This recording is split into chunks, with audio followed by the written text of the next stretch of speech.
Voici un spectacle qui ne manque pas de surprendre en ce moment au théâtre Chaillot à Paris.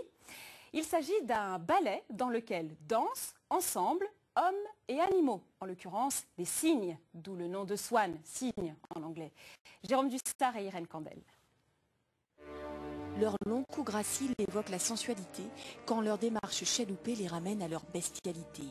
Les danseuses improvisent en fonction des signes et c'est de cette rencontre que naissent les mouvements et la chorégraphie. Sur scène, tout semble naturel, presque inné. Il faut dire que le travail pour les 8 signes et les 6 danseuses a commencé au stade de l'œuf. C'est ce que l'on appelle l'imprégnation.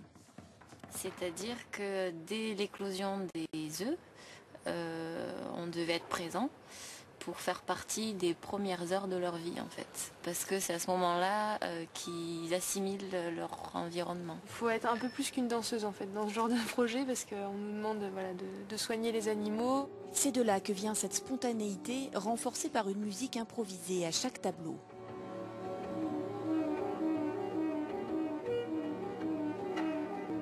Ce n'est pas la première fois que le chorégraphe met en scène des oiseaux, mais le cygne n'est pas un volatile comme les autres.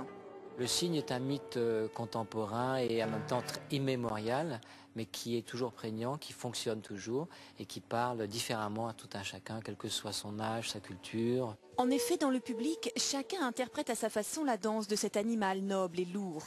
Au-delà du spectaculaire, il y a quelque chose de plus profond, il y a quelque chose qui est vraiment terre à terre. Il y a un vrai clin d'œil à un monde qu'on n'imagine pas, un monde d'art animal.